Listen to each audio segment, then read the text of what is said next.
detained you. Unavoidable. All right, we are live. Some technical difficulties, but guess what? We've got Russell Brand to bring us in. What do you say, Susan? Always a crowd pleaser, Mr. Brand with the humor. Always a crowd pleaser. All right. Come on, All Russell, right, where'd you let's do go? it. There you are. Here we go. But with an obligation to be authentic and honest. Very interested, mate, in food independence, health independence, energy independence, because I simply do not believe there is a way for us to reliably survive if we don't address deep systemic problems. Today on our show, we were talking about the, what's that thing called? The alpha-gal syndrome, the tick-borne condition that triggers allergic reactions to meat. And it's just like another one of those stories that's migrated from implausible conspiracy theory to indefatigable fact. And it becomes difficult to hold in my head that people would be introducing species to create diseases in order to induce allergy so that they could control what people are eating. But that's sort of precisely the world we live in. And in a way, there is that system is exploited so regularly and continually that I don't think that we can continue to advocate for anything other than radical decentralization, participatory democracy for an awakened and enlightened population. So the part of that appeals to me, or the part that I'm trying to serve in the book that you've kindly mentioned, is how I have been able to continue to find new levels of connection and awakening, even in pretty difficult and traumatic circumstances. The other component is, of course, participatory democracy and how to change, or at least liberate ourselves from, if we can't change, these institutions that week after week we listen to ways that, oh, wow, there are carcinogens in our food. Oh, the information they're giving us is not true.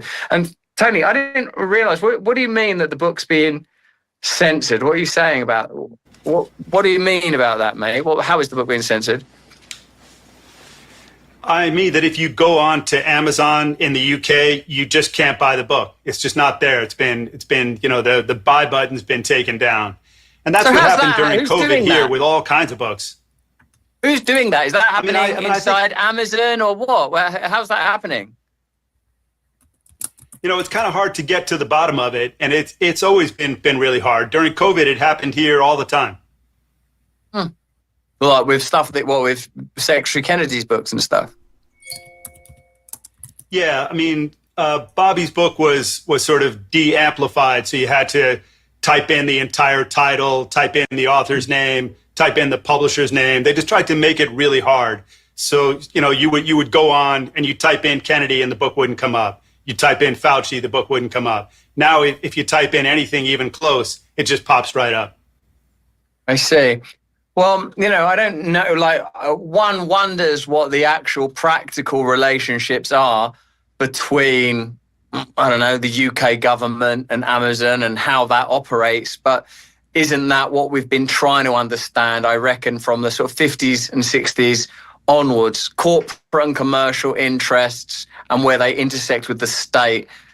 How does that work? How does that operate? What kind of tax benefits do they get? What kind of advantages do they provide? What kind of back-end information do Google and Meta give to governments? What do Apple fit their phones with backdoor access to governments? It's pretty vast, man. It's pretty vast. Food independence, energy independence, food independence, energy independence, founded upon spiritual awakening. Without that, it's we're waiting for the 2030 event, whatever that's going to be. Yeah, and I really, my point of view is that you've been persecuted and you've been prosecuted because you stood up against the status quo and you stood up against some of the most powerful forces on the planet.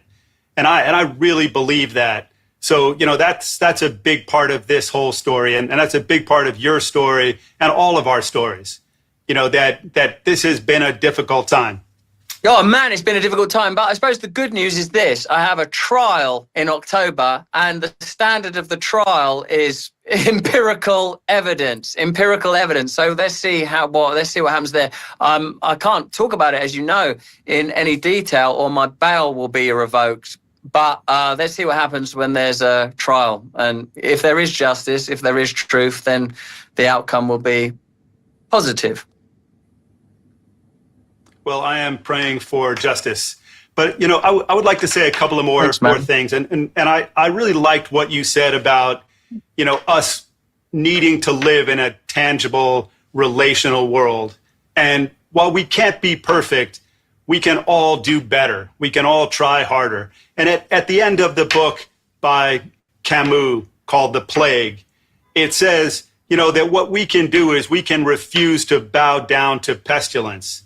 And we can strive our utmost to be healers. And I think that's what this show is all about. We're trying to be healers. And that's what the work that you do and the shows that you have and the things that you say and the book that you wrote, those are all about healing. Thanks, Tony. Because hemorrhaging, that's what I feel like at the moment is like we have some mutual friends, one in particular, or a few, I suppose. But I recognize that actually this last few years, the last 3 years since the allegations were first made, which came as my YouTube and social media were in ascent, and the influence in the UK in particular was becoming quite significant. And the focus of the show was anti-state power, anti-commercialism, anti-corporatism, and with a particular focus on what the pandemic era revealed. What did it reveal? Not necessarily what happened. What happened is also interesting, but it revealed that regulatory bodies and big pharma and state have the capacity to work together, that the media are not investigatory when it comes to significant matters. Yesterday, I watched that Good Night and Good Luck. It's like a Clooney film about Edward R. Murrow and his brave stand against McCarthy and McCarthyism. Now, you wouldn't have the media making that kind of stand. Now, the media would support a government inquiry. Any government inquiry or endeavor that disempowers independent voices will be supported by the mainstream media, because the kind of fascism we face now is fascism where institutional power operates as one sole fist, crushing the human spirit with the ultimate goal of instantiating a one world global government. That's the ultimate aim. 2030 will be a significant event. There will be numerous significant events, and we will be led like lambs to the slaughter, with many people saying, well, we need this. We need, like people said, people should be forced to take that vaccine. If they don't take that vaccine, they shouldn't receive medical treatment. It's only subsequently that we've begun to witness the degree to which we were deceived. It was never clinically trialed for stopping transmission. We didn't look to the degree to which the contents of those injections would have deleterious impact. And, you don't need me to go on about that with some of the people you've got on this call. But the point I'm making is it's being revealed. The nature of the problem is increasingly being revealed. And the solution, I suppose, will become equally evident. It lies with us. It lies in the human spirit. And it's interesting to hear you cite a French existentialist in the middle of this call, because there's existentialism sometimes seems like a sidestep from nihilism. But like existentialism started with Kierkegaard, and he was a devout man of faith. And while Sartre might have let things get pretty dark, the truth is that if you examine our condition, you will find God there. It was Heisenberg that says your first sip of the glass of scientific discipline makes you an atheist, but when you drain that glass, God is at the bottom. God is at the bottom. You will find God. You will find the mystery everywhere. Tony, thanks for today, mate. All right, we're talking philosophy here. We sure are.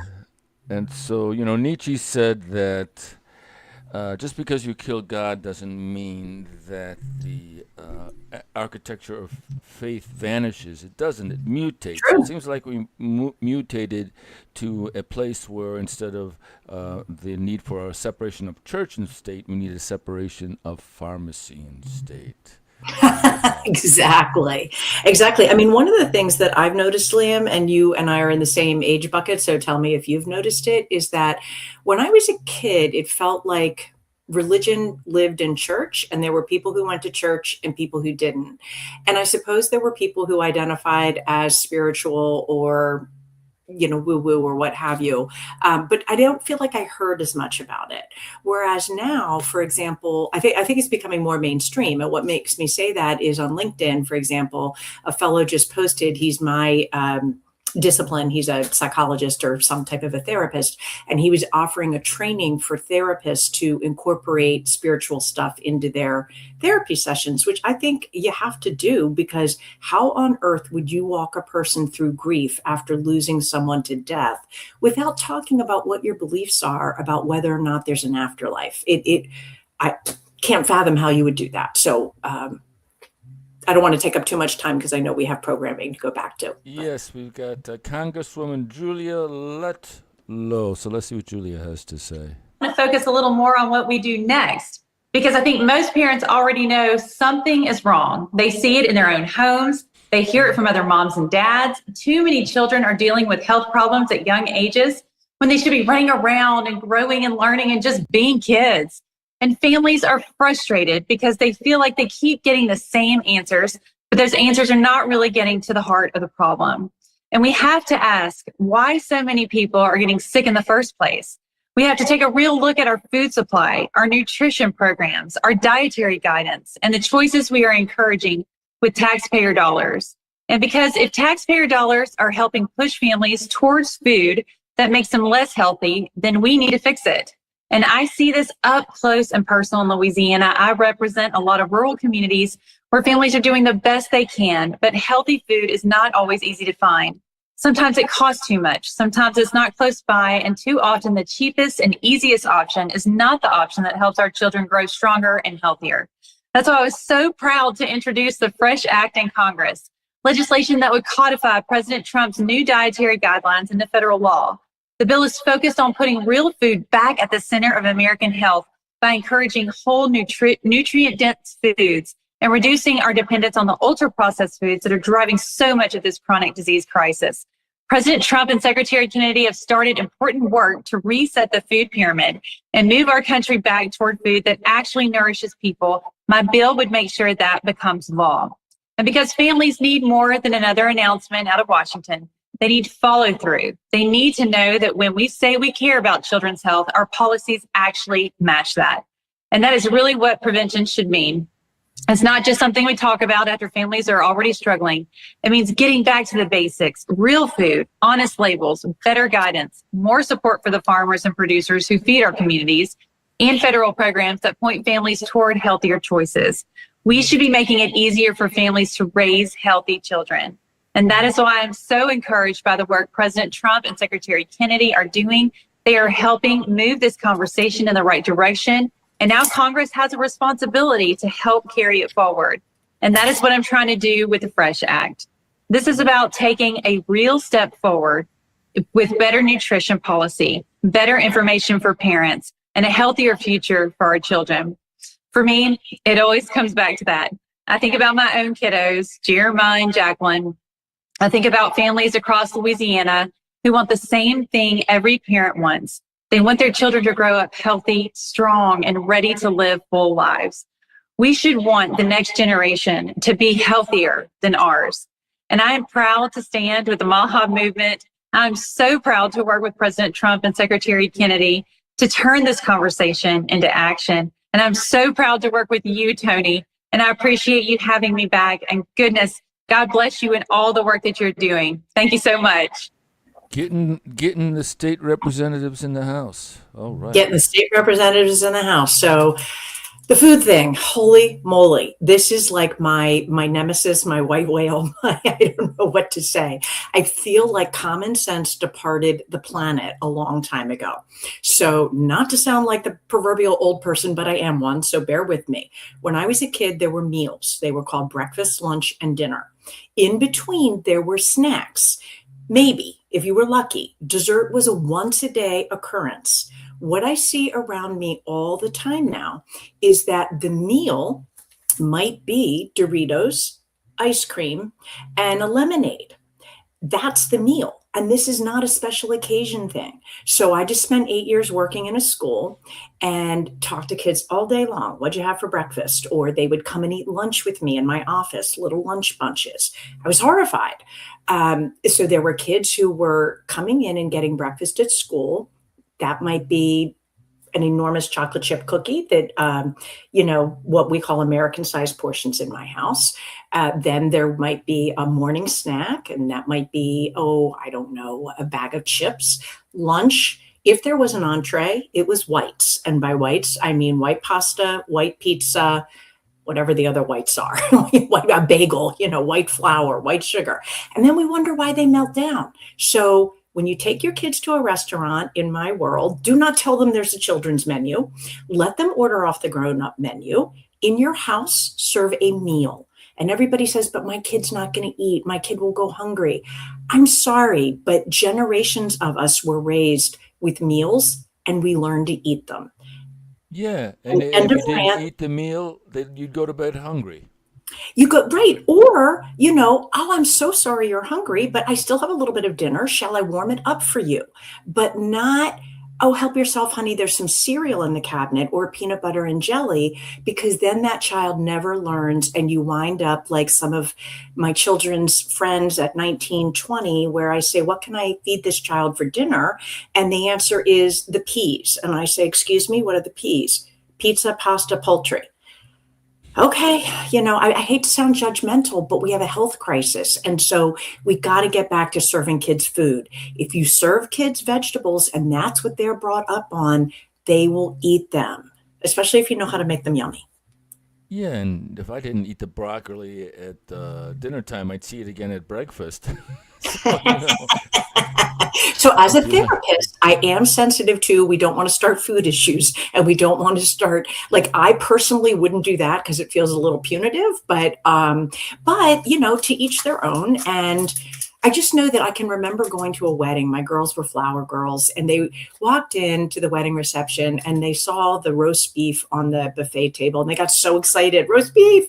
And then they sat at the kids' table and out came the chicken nuggets and the fries. And I was like, oh my goodness, they were all about the roast beef. Why did you have to bring out the chicken nuggets and fries? Once in a while, were it hurt kids to have chicken and fries? No. But the problem is when you have cafeterias where that is an option 5 days a week, guess what kids are going to have 5 days a week?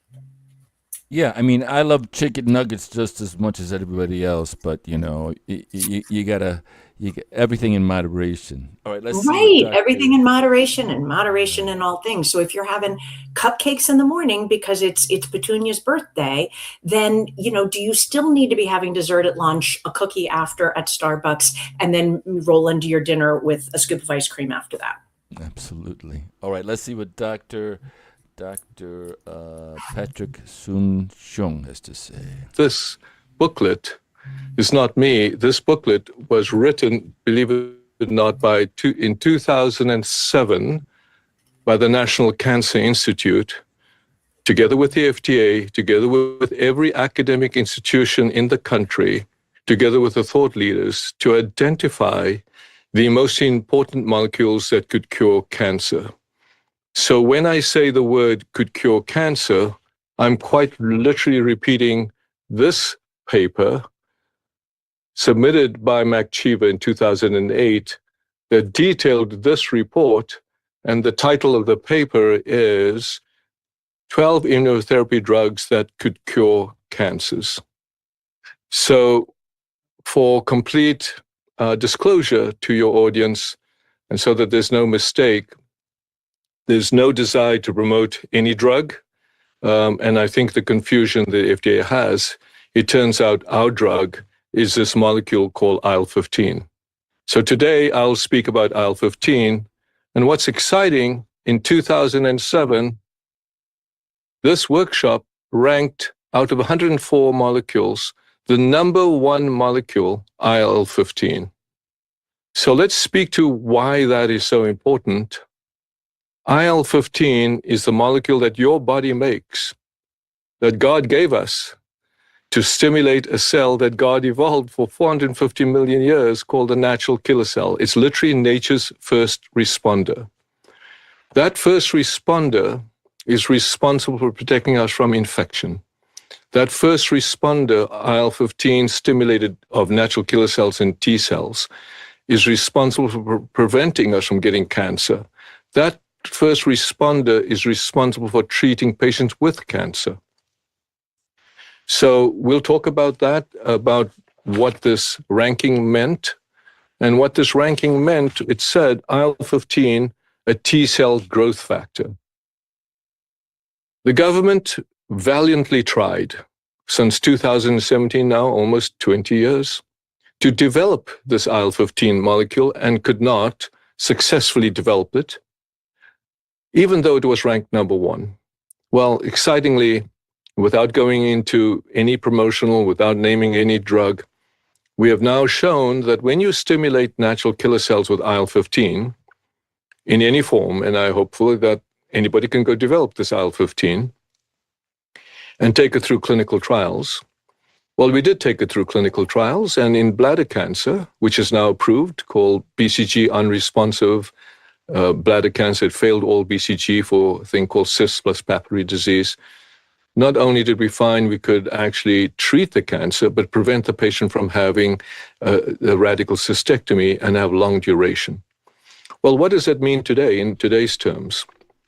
Well, a very disturbing paper has been written by JAMA, so a completely independent organization, that shows that 1 in 5, 52 million Americans have low T cells. That word is called lymphopenia. If you have low T cells, they then showed statistically that if it's below 1,500, and more importantly, if it's below 1,000, the risk of dying earlier is two times, which means this is profound. If as we age, or as we have disease, as we have cancer, as we have heart disease, chronic disease, if your T cells are low, as measured by a count called absolute lymphocyte count, or ALC, you have a risk of dying earlier, whether you're without disease or whether you have cancer.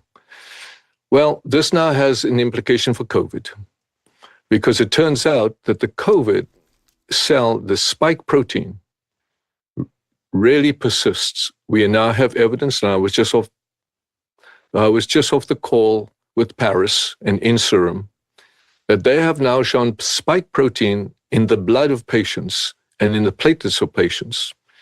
The group at University of California, San Francisco has shown spike protein in the colon of patients 2 years out.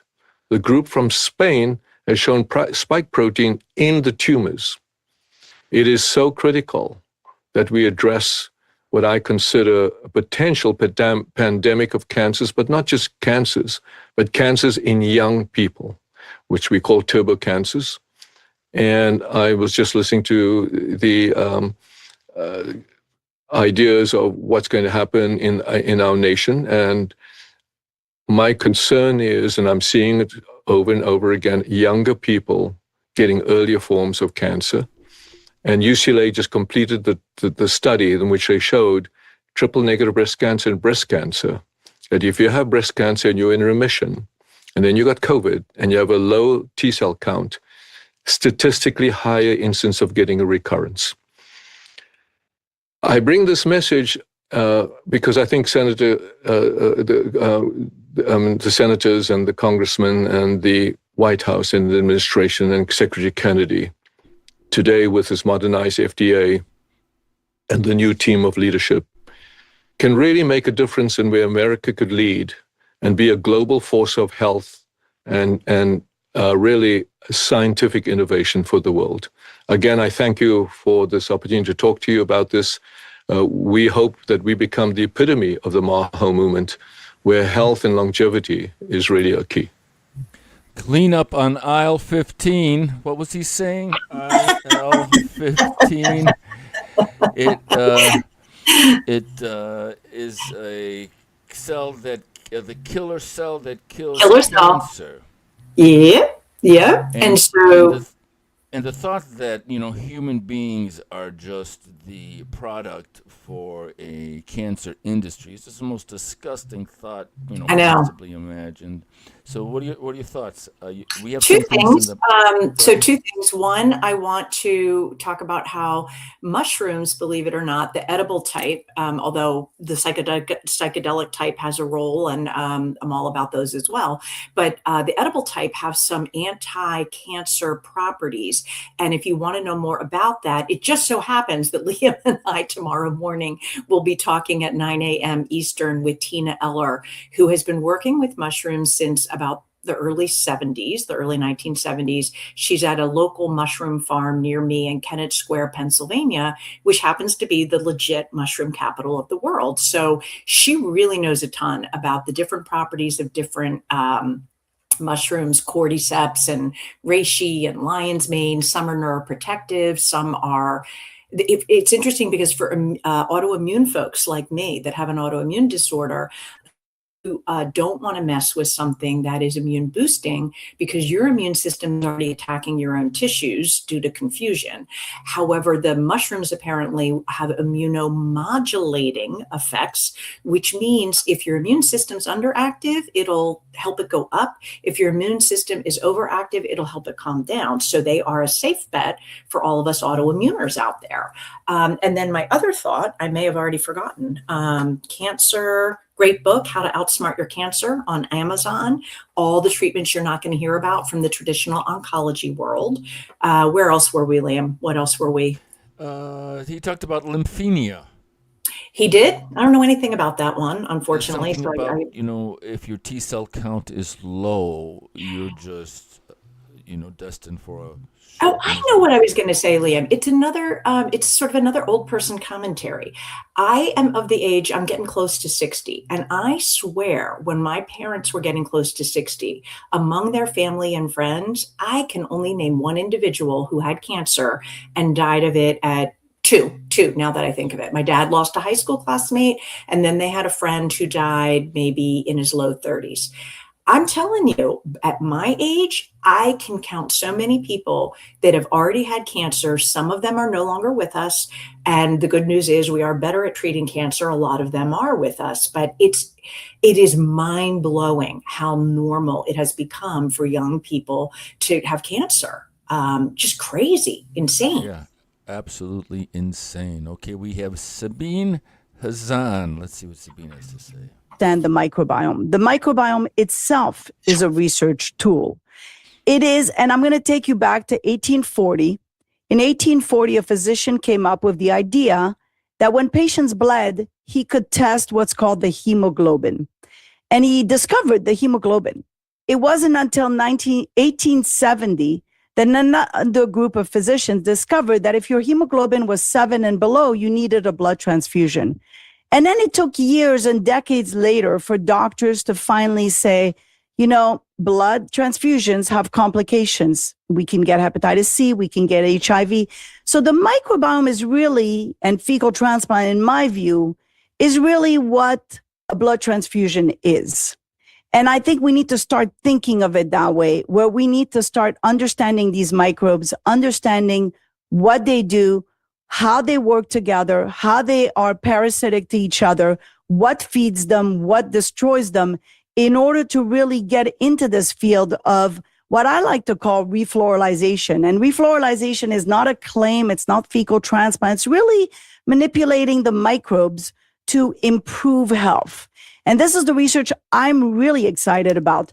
So what do we know so far? We know that we discovered during the pandemic, and this was you were talking before about, how countries are doing different things and how we knew this pamphlet for 20 years and we didn't do anything.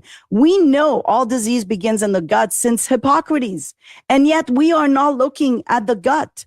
We know that in order to improve cancer, you need to improve the gut as well, because these people are going to die of infections. So what do we know from the microbiome? Well, if we follow the research from our lab, we discovered COVID in the stools. And then my interest with finding COVID in the stools was looking at what kills COVID. And when I use that product to kill COVID, am I killing the microbiome at the same time? So having lost no one during the pandemic, I kind of figured out that there's a way to treat without really doing fecal transplant by understanding the microbiome. How did we come to understand the microbiome? It was an amazing opportunity to look at people with severe COVID and people like some of our senators who never got COVID, were exposed, never got vaccinated. What made them resilient? What made them resilient was a simple little bacteria called bifidobacteria. Why did I zone in on bifidobacteria at the beginning? Because it is the microbe that appears in newborns and it disappears as we age. It is also the microbe that is our $1 trillion industry of probiotics. But here's the thing, it's not working. Because if we could take just a probiotic pill and fix autism, we would not be in this problem. So we are missing something. So the microbiome is research. If you follow the bifidobacteria, you discover that people with severe COVID have zero bifidobacteria. People with long COVID have zero bifidobacteria. People with good immunity that never got COVID had high bifidobacteria. Kids with autism have low bifidobacteria. People with invasive cancer, Lyme disease, Crohn's disease, diabetes have low bifidobacteria. And what we then showed is if you start focusing on the bifidobacteria, and thus my whole, platform of Save the Bif, you will notice that you could improve cancer. You could improve autism. I've done all this research with the American College of Gastro showcasing the data. We showed that the messenger RNA vaccine kills the microbiome. I then called the FDA and said, hey, by the way, this research won a research award at the American College of Gastro. They started paying attention because the gastroenterologist on the front line paid attention to the research at the American College of Gastro. What is unbelievable to me, and this is where the corruption lies, is that we are not able to publish all this amazing research.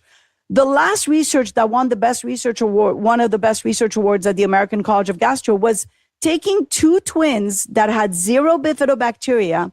Both of them had the same identical species of microbes, removing those species, improving the bifidobacteria, and improving the speech of those two identical twins.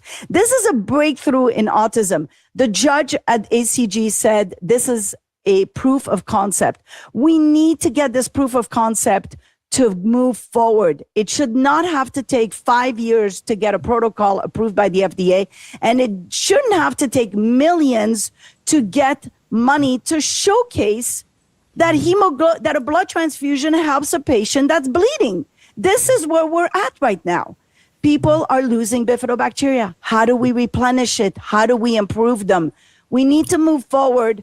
And I've been this voice because I see things that nobody sees, and it needs to move forward. This train needs to move forward. And I'm trying to do it the right way with the FDA, with all the scientists, talking at all these meetings with doctors, going to all these doctors and bringing them on my path.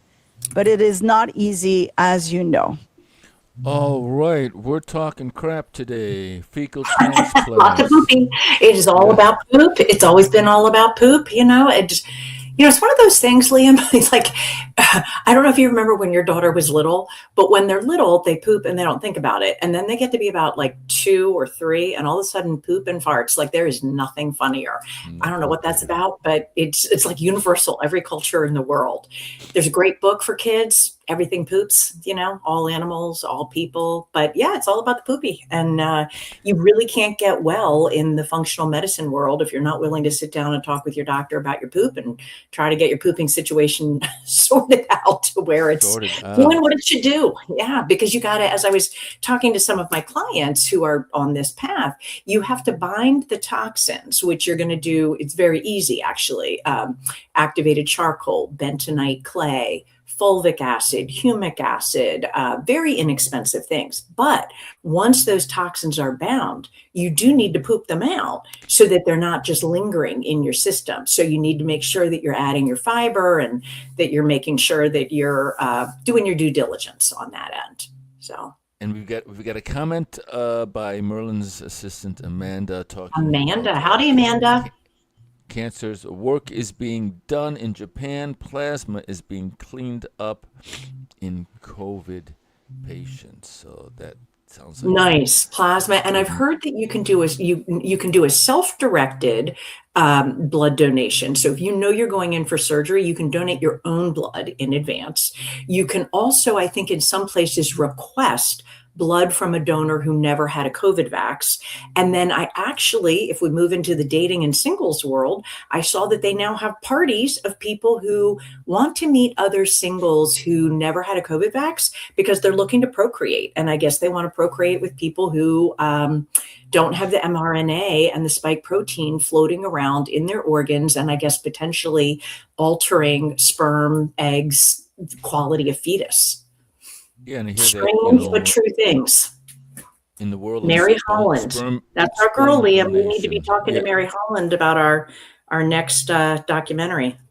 Awesome. Okay, let's see what she had to say. Exciting day coming up on June 10 at the Capitol of the United States of America at the invitation of Senator Ron Johnson. So it's the first Children's Health Defense Advocacy Day with Senator Johnson and also with comedian Rob Schneider. It's going to be fun and it's going to be really informative. So we're really focused on 3 issues, Tony, and we're bringing on legislators, we're bringing on people from Congress to come and speak and to learn. So the first issue is what Senator Johnson has really been focused on is the cover up of the injuries from the COVID shots and the COVID medications. And we want to support him in that and have a platform of that. The second is an initiative that we're doing called COVID Justice with many other groups, Brownstone Institute, Health Freedom Defense Fund, Stand for Health Freedom. There has not yet been an institutional reckoning in the United States for all that went down during COVID. And even if we're not going to go back and get full justice for what happened, at a minimum, we can look forward and get the Senate to pass a resolution that says we're not going to do it again. We're not going to lock down. We're not going to force people to take shots that don't work. We're not going to force people to take masks that don't work. So we have something called covidjustice.org. We ask people to sign that resolution. We'll be talking about that. We'll also be talking about our work on wireless radiation. Wireless radiation is a very serious threat to human health, in particular to children's health, who are more vulnerable than anybody else. And we need to focus on that. And I was talking about packing a punch, Tony, your letter on behalf of Maha Action about HR 2289, which was called the American Broadband Deployment Act, killed that bill in the House. And that was critical because this was a sort of a workaround by the FCC and telecom to basically make sure that there's no basis whatsoever on which telecom can be held accountable for the incredible rollout of wireless technology. We have got litigation right now against the FCC that they've not complied with a decision of the Circuit Court from 2021 that they have to put in place health guidelines because this is such an unregulated, very genuinely dangerous area. Last but not last. So then in the evening on June 10, we have a viewing of a really great film, Duty to Disobey, about what happened in the U.S. military during COVID. Go to dutytodisobeyfilm.com to see the trailer. You can sign up right now for theatrical release on June 30 in a theater near you. Now is the time. Actually, tomorrow is the last day to sign up for that. But you can also RSVP at chdadvocacy.org if you want to be at Advocacy Day and come to the screening that is in the prestigious Congressional Visitor Center. We have a couple hundred seats. You need to sign up. You need to sign up now. And there's a roundtable after that with Senator Johnson and with people in the military that you'll see in the film. It's a really powerful film. Last but not least, Tony, you mentioned Colorado.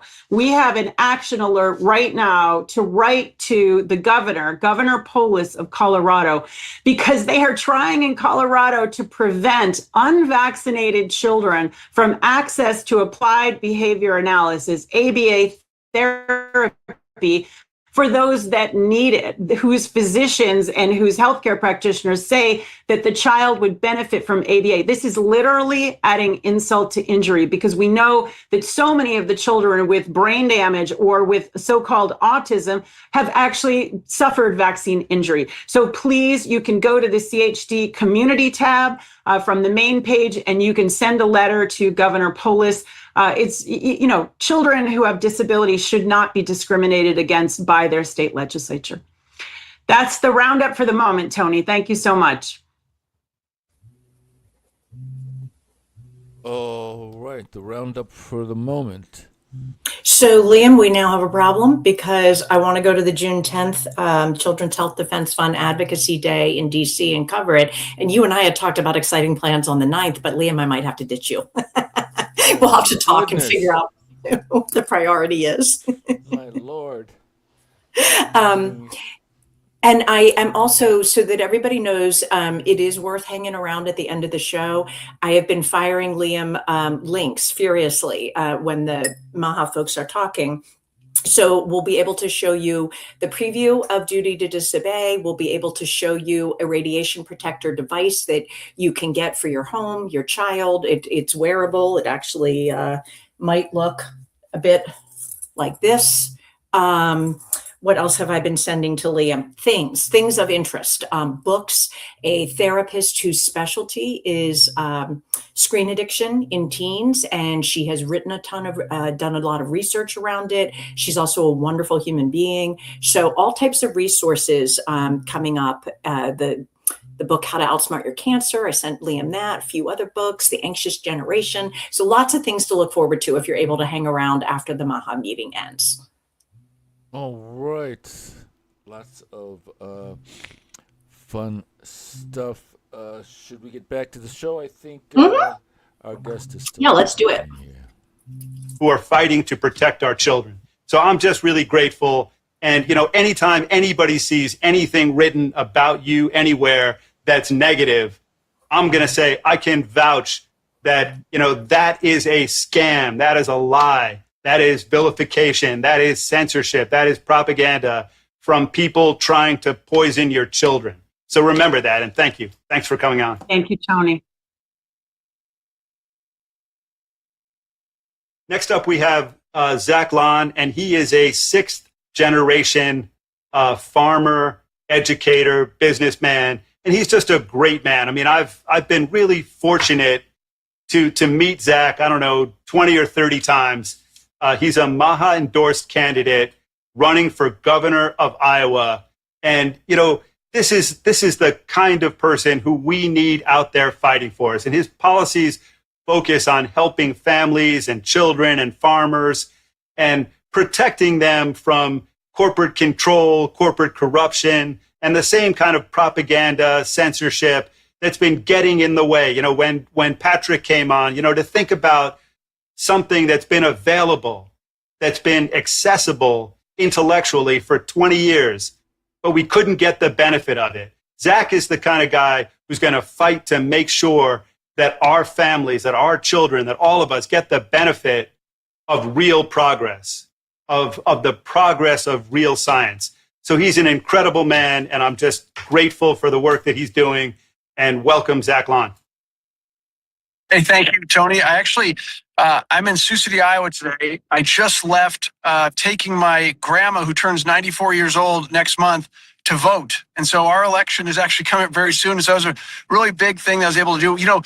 First, I just want to say to everybody that's in the Maha movement, just thanks to everyone who's been so welcoming to our message as well. There's been just a tremendous outpouring of support from people. We are really fighting in many ways for a lot of the principles that, Bobby Kennedy is trying to fight for in Washington, D.C. And even recently in Iowa, we had the Maha bill passed, which Secretary Kennedy came in for the signing of it. And it's a great piece of legislation. That's a great first step in the process of, reducing screen times for kids, getting junk food off of benefits, having healthier meals for kids. And all of this came about because of this movement. It really did. And I want to just make sure I'm mentioning how impactful this really is. I think a lot of times what we can do is get focused on what's happening in Washington, D.C. And my focus really has been on what's happening in the states, especially in the state of Iowa. I've talked about this many times, but the state of Iowa, we've really been working to change the narrative here. We have the fastest rate of new cancer ever recorded in the history of the world in the state. We also have some of the most polluted tributaries in the United States, and we're struggling with clean water. And so as we've been going around on this campaign talking about these things, it's been very very interesting and encouraging to watch how some of these narratives are starting to be picked up from people on both sides of the aisle, because it's just something that people should be able to count on, is having clean water and being in a place that you don't have a higher risk of getting something like cancer, and having the ability to have kids that are healthy. One of the things we're calling for is to have 80% of the food served in Iowa's public schools grown right here in the state of Iowa. We have the ability to do it. We have some of the best farmers in the country. We have people on the sidelines that are really waiting for a market to open up to start smaller farms and homesteads. And we're fighting for those things. And I think that that's an important thing for us to remember, is that on the state level, we really can enact great change. And oftentimes we can do it quicker than what would happen at the federal level. Both are important, but I encourage people to really get involved in their states. And we see some great examples of governors around the country that are doing these types of, putting in place these types of principles. And a lot of that is thanks to the Maha warriors, including, watching some of the effects that they've had on just up in Washington, D.C. with getting the pesticide shield provision pulled out of the Farm Bill. That was a monumental win for the movement, And so when we're looking at this, at what we're doing, we're trying to make Iowa a beacon for those that want to have healthier food, that want to have a clean environment, that want to have things they should be able to count on for their kids, whether it's good education or safe communities or clean water. And we want this to be an example for others around the country. And so I just want to say thank you to everybody that's been so much in our corner during this entire process. And we are going to fight we have 6 days left in this primary. We're in a very good spot. We're going to fight. And I just want to say thank you to everybody for all they've done, for the outpouring of support. So thank you, Tony. Yeah, thanks, Zach. And, let me just say very clearly that are we muted? I apologize. There we go. All right. So yeah, clean food. That makes a ton of sense to me. Why not get your food locally and it's fresher? My understanding is that with produce, the longer the moment you pick it off the vine, the longer the gap between that moment and when it enters your mouth, it's slowly losing nutrients. So why not get it there fresh? As close to off the vine as you can. You're going to reduce your costs and your use of gasoline and so forth in terms of trucking food from A to B. Let's just get it right there.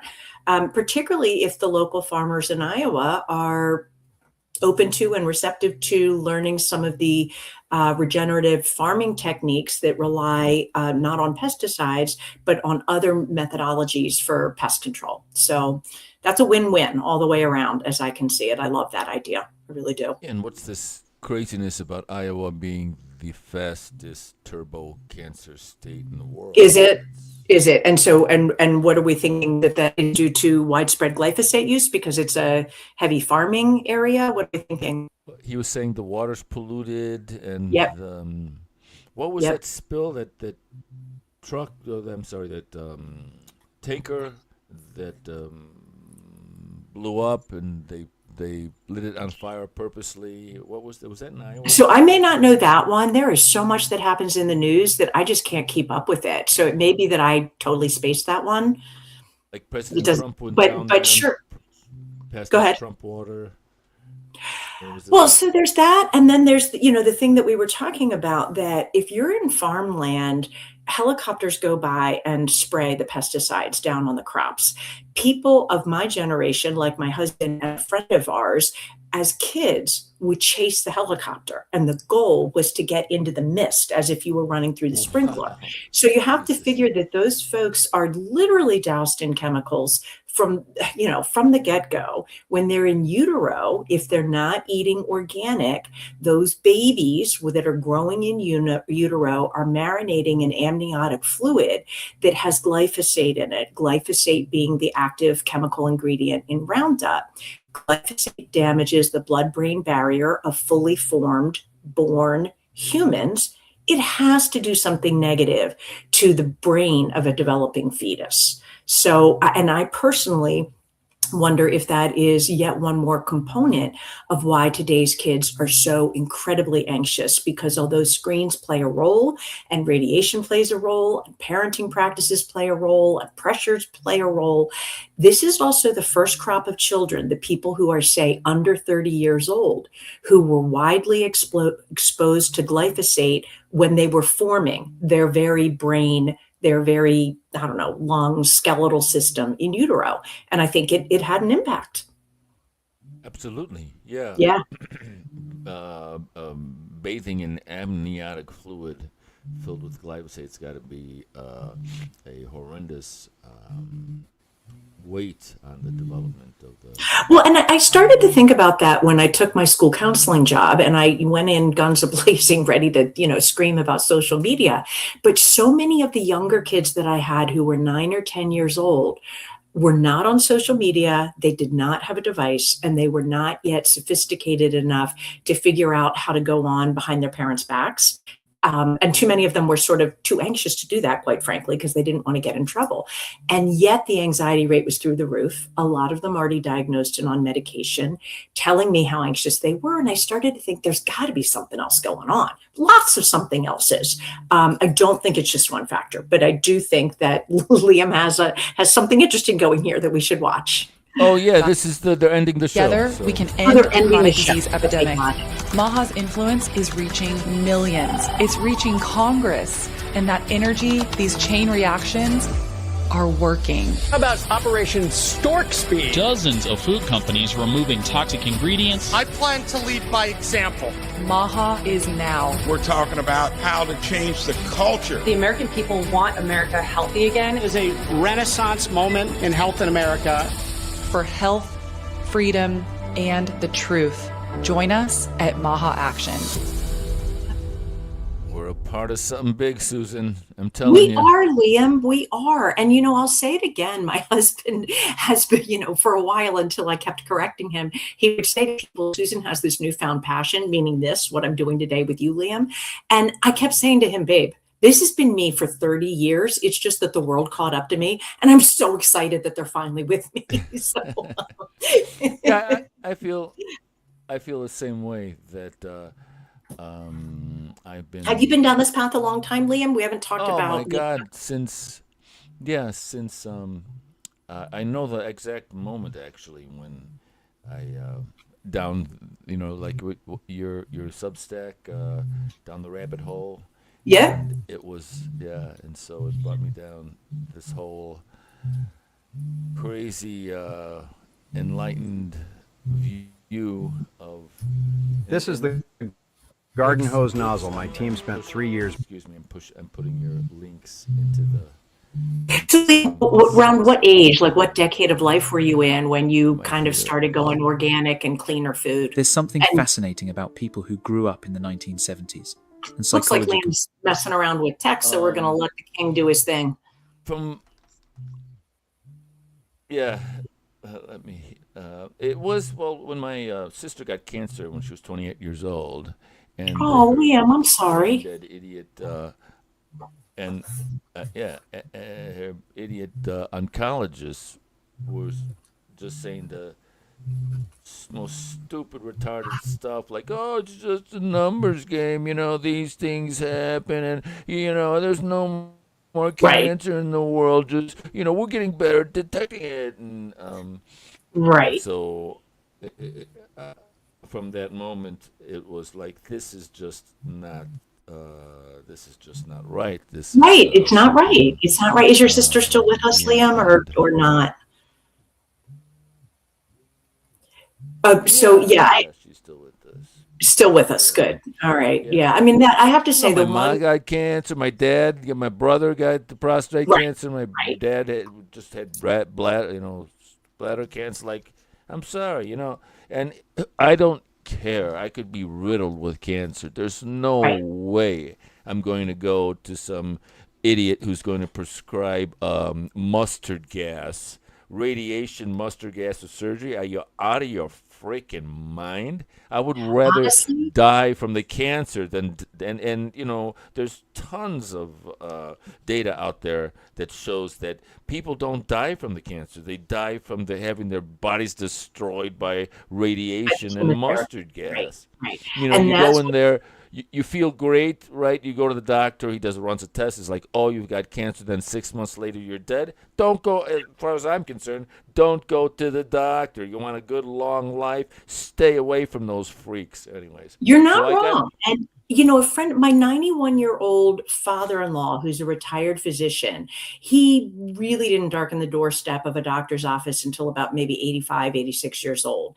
Medication, hard sell. I don't think he started any of those till maybe 88 or 89. And a friend of mine said, when she heard that, she said, right. She said, notice how all the doctors won't go to the doctor. Notice how the doctors won't take medications because they know and what's and wrong. also I heard that the average age of a doctor is 56 years old. Why would Yeah. you? Okay, we've got another comment from From Merlin's assistant Amanda. Amanda.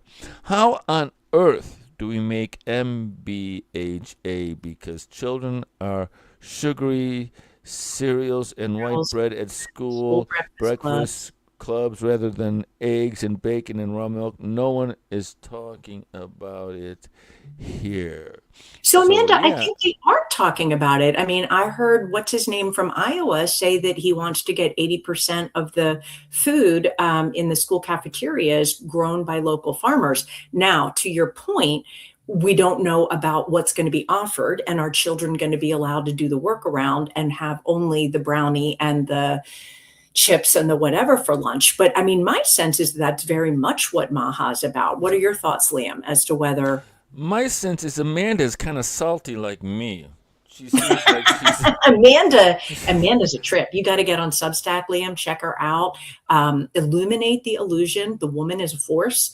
She posts stuff non-stop. Like she and Winifred, they've got 30 hours in the day and none of them are sleeping, whereas you and me were like getting our 8 hours or whatever. It's insane. But she has posts so much stuff and it's so good. And it's historical stuff, particularly about abuses of psychiatric patients in the psychiatric system going back decades and decades.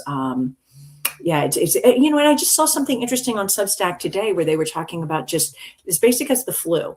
And it was a clip from, I want to say England. The people had British accents. And it was from, looked to be the 40s or 50s or 60s, I don't know, whatever. And they were asking people, what's your favorite remedy for the flu? And almost every single person was able to name a home remedy. And it usually involved sweating. I do this, and then I get to bed and sweat it out in a couple of days. Right, because when your body cranks up the temperature, it's its own way of killing germs because a lot of germs can't withstand a higher temperature. So what do? We say, holy moly, you've got a fever. Let's give you some Advil and suppress it and bring it down. When that's your body's I mean, of course, sometimes you're going to take that Advil because you want to be able to function and go to work or whatever. But so much common sense. My French friend in France says his mom would warm some brandy, like a half a glass of brandy, and then put the kid in a tub and have the kid drink the brandy, finish the bath, and then go straight to sleep. He says, man, I would sleep like I was dead, and then I would wake up and I would feel great. So Amanda says she's in the UK. In the UK, right. So maybe it's a worldwide audience. That's great. Yeah, so maybe Amanda's feeling like Leanne in Canada. That I know Leanne said that one time that she was almost envious that we have Maha here in the US and we're really going guns a-blazing. Like it is absolutely amazing coming from where we were maybe even just 2 years ago, the amount of information and concepts that RFK has been able to put on the American people's radar. I think I read that as soon as he took office and started talking about, I don't remember the terminology, but essentially a little bit of a war on junk food, the junk food price, not junk food prices, I'm sorry, sales dropped dramatically. So I think just by kind of, sorry, but food shaming a little bit, he was able to say, like, what are you doing? Like, if you're drinking Coke and eating French fries and that's all you're ever consuming, yes, you're not going to feel great. Why don't you throw in some actual food once in a while? And it's amazing, just public awareness, put it on people's radar. Yeah. And Amanda says that they call it the hottie tot. The hot toddy, absolutely, baby. I mean, I remember my mom giving me one when I was That's 16, and when my husband and I were in Spain in 95 or 6, I remember I had a sore throat at one point, and they all said, "Oh, you need booze." And because that was their answer to everything. It was just, have a shot, you'll feel better. Go. Yeah, exactly. So, Liam, are we getting to any of our fun says, stuff yes, that we have exactly so much stuff why that I fired I at write, you? Sure. Merlin's And assistant, your Amanda audience needs- is she big, just said and she let's needs get you a on my bigger podcast and combine audience. forces, and bring all your people to me, I'll bring all my people to you, like all 4 of them. And, okay, so COVID justice resolution. But in all seriousness, if you are as upset as many of us are about what happened during COVID, preaching to an audience of however many are in your own personal circle of family and friends, it's therapeutic and you feel better, but it doesn't actually change anything. And I think the way to change things is when we push through laws and legislation. So I'm all about it. I signed the COVID justice resolution. Can't tell you what to do, but I would encourage you to if you feel that way. And next on the program is... All right, that was the AIRS tech. So that is the radiation protector gizmo. So it does not reduce the amount of radiation to which you're exposed. What it does do supposedly is alter, just getting it so I can show it, alter the form of the radiation to make it more, I don't have enough scientific background to be able to explain it, but it was explained by a doctor who was, so that it's less disruptive to your cells. So on Maha, on one of these podcasts, maybe 2 or 3 weeks ago, there was a doctor on here who described it. And one of the things he said, everybody should know this. He said, do not put it, if this is your phone, do not get the ones that adhere to your phone. And as AIRS Tech does sell those, because he said, if you block the radiation on this side of your phone, you're increasing the output on this side. So if you're holding it to your ear, you've blocked it here. Guess where it's going, folks? Right into your brain. So I will see if I can pull up that Maha one and put it somewhere, like a Substack of mine, and then people can go back and listen to his explanation of how it works, because I really can't explain it. I do know I feel better when I wear it, and I do know that when I went on. Interesting. Oh yeah, I mean Liam, that was one of 4 things last spring that I did to up my game. And all of a sudden I had chipped away at the health issues over the years, and different naturopaths, homeopaths, alternative medicine people helped. Functional medicine, hugely important. But then I still was a person that needed my 9 hours of sleep and was still tired sometimes. And then last spring I added this. I started using my grounding mat, which is a way to get electrons into your system, closer to 24 hours a day. I was only ever sleeping on it, so only I wasn't using it during the waking hours. I started, I have a far infrared sauna, which you can make inexpensively at home for under $50 if you are handy and you have a shower stall. And I started doing that about 10 minutes a day. My friend Pritika is a doctor. And I told her at one point, she's all about the sauna. And I said, oh yeah, I get in there once a week. I try to work up a good sweat because it's a great way to detox. Well, Pritika is a no messing around kind of woman. And she goes, what the hell are you doing? Get in there every day for 10 minutes. And I was like, okay, Pritika tells me to do it, I'm going to do it. I started getting in there every day for 10 minutes. And it wasn't even the temperature, because all summer long, it was hot. I didn't want to sweat. I went in there at 70 degrees. And what it does, in addition to inducing a parasympathetic response, which is your rest and digest mode, it also structures the water in your cells, which is the same thing. It's the same benefit you get if your skin is exposed to the sun. So that was the part of it. And I think red light, that was the other one. But yeah, and then all of a sudden, I am finally the one who needs the least amount of sleep in our family of 4. And believe me, that was not conceivable 20 years ago. Just not conceivable. And Something makes a difference. And you were right. They don't have a Maha in you need to, make Great Britain healthy again. Make Great Britain health. Let's give it a round of applause for making. Oh, definitely. Great Britain. Well, here's the thing. Maybe we need to shut the man to the ground, because The work that Amanda is doing. Ooh, the sunglasses being. I just walked in the door with them on. But the work that Amanda is doing on Substack is just next level. And Amanda, you may not feel that you're doing enough, but I have to tell you, you're doing an incredible, phenomenal amount. And there is no way, if anybody who's read your stuff, I mean, I can try to keep it on as long as it doesn't. No, it's okay. There is no way that people who have read your stuff wouldn't pause a minute and a half before putting their kid immediately on pharmaceuticals, before doing some of the slower, more precautionary things, looking at lifestyle interventions, looking at genomic testing. And I was mentioning, well, it looks like we're going, well, let me just say this one thing. I was talking to Liam earlier today, and I spoke to him and said, I'm only on the third session with a newer couple that I'm working with. And sadly, what brought them to me is that their child committed suicide not long ago. And they were describing this child's long history of mental health stuff. Young man was only, I believe, about 20 when he passed about a month or 6 weeks ago. And the mom said, when you put your kid in the psychiatric hospital, that's it. Like you have no say so. And she said they just switched the medications, the psychiatrist.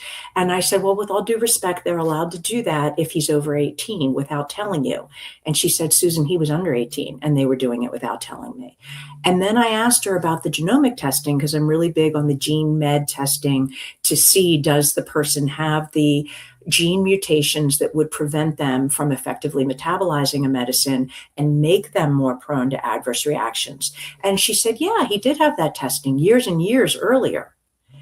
And I said, and did the doctors who were his psychiatrists when he was inpatient look at that testing and have access to it? And she said, no. So I'm like, where in anybody's universe does this make sense? You have doctors that are prescribing medication for a child who is under 25 years old and at times under 18 years old in this young man's history. Genetic testing that would tell them which medicines are going to screw him up has been done and is available. They don't look at it and they prescribe him new medication without even informing the parent. And this kind of thing I hear all day long.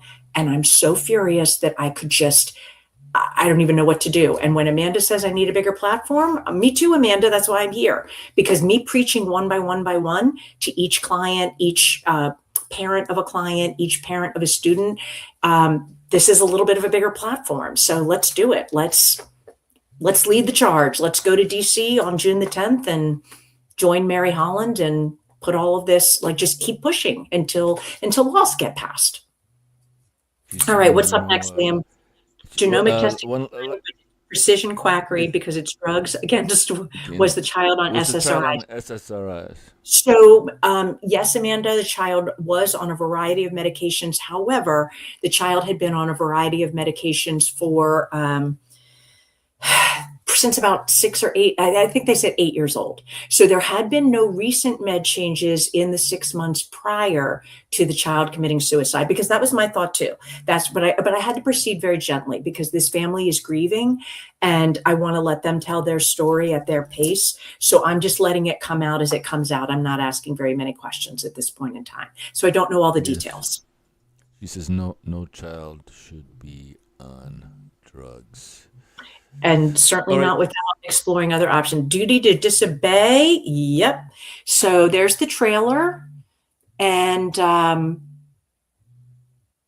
so I believe the basic concept is that while folks in the military obviously are trained to obey no matter what, if you're on the battlefield, you need to do what your commander says, but that if the command is, and I'm going to lose my words, sort of unethical or morally wrong, at that point, you have a duty to disobey. And there was one gentleman, I love telling this story, one gentleman who disobeyed. Not exactly. There were 9,000 service people, roughly, give or take, who declined the COVID vax in the U.S., who were actively serving in the military at the time. 9,000. Of those 9,000, 8,999 received no formal discipline. And the last one was the one who was not only disciplined, but he was court-martialed. And the reason, I believe, is that he was in a position of medical decision-making. He was an epidemiologist. His name is Mark Charles Bashaw. Once Trump got into office, he reverse things, and Mark Charles Bashaw was actually promoted this past fall, and he has a position now. I don't even remember what it is, but he's such a phenomenal human being. He started a website called Freedom Fighters 1776, and I spoke with him for a good 20 minutes or so back in November at a conference, a children's health conference that was put on by the Children's Health Defense Fund. The other thing that Mark Bashaw is exquisitely aware of is the dangers of psychotropics, because he had a twin. And the twin, not long ago, within the last, I'm going to say 2 or 3 years, was prescribed psychotropics. And Mark told me, his words were, I begged him not to take them. And he took them and then promptly killed himself, as so many do. So I hope that at some point, Mark he shared his story publicly at the conference, and, perhaps he'll be willing to go on either the podcast or join a documentary that's composed of various people that have had either lost a loved one or had a significant adverse drug effect themselves. Should we premiere? Or yes, sir. I think we should. That would be great.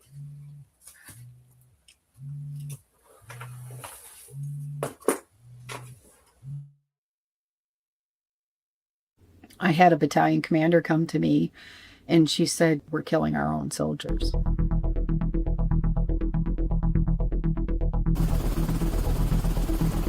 We gather today to honor the incredible service members. We owe you our thanks. We owe you our respect. And we owe you our freedom. Just as we have gathered before to remember those who served, those who fought, and those who gave their last full measure of devotion for our country. According to the Associated Press, the Pentagon is going to require vaccines for all service members. I'm asking the Defense Department to look into how and when they will add COVID-19 to the list of vaccinations the armed forces must get. The military was ordering service members to take a shot that they could not lawfully order them to take. Are you choosing to be non-compliant?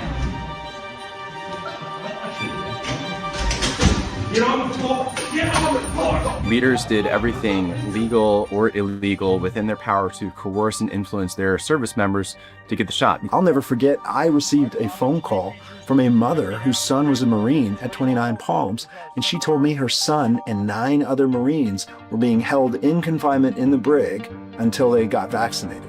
If you don't do what they tell you to do, they will ostracize you. They will destroy your life. Stop resisting or you will get tased! They threatened me with Leavenworth imprisonment. They banned me from all Army Public Health Center facilities for 413 days. I counted over 140 days where I was put into isolation. Once it becomes normalized in the military, it often very quickly finds its way into the civilian population, as we saw with the COVID mandate. The effects extend well beyond just those in uniform, and the impact is really on the entire nation. 8,000 well-trained men and women were fired. I lost my income. I lost my ability to feed my family. I mean, I'm being told you're getting dishonorably discharged. And if you get dishonorable, you lose everything. You can't get certain jobs as a civilian. It follows you for life. You cannot mandate an experimental medical product. You cannot mandate that on military members.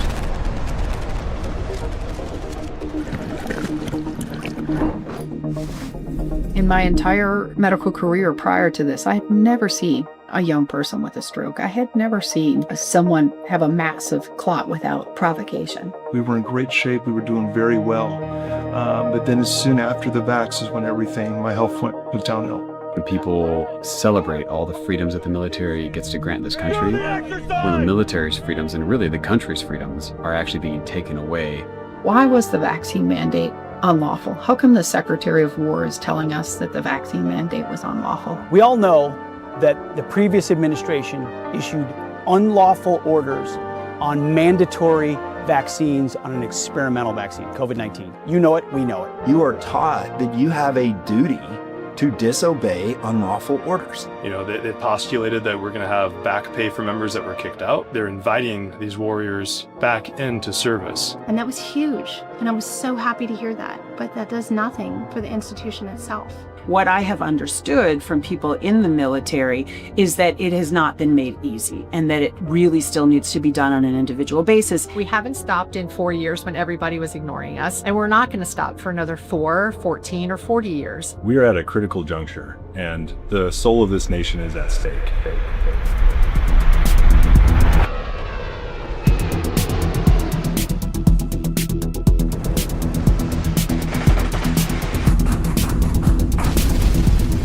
When we talk about orders that are unlawful, now there is a duty to disobey.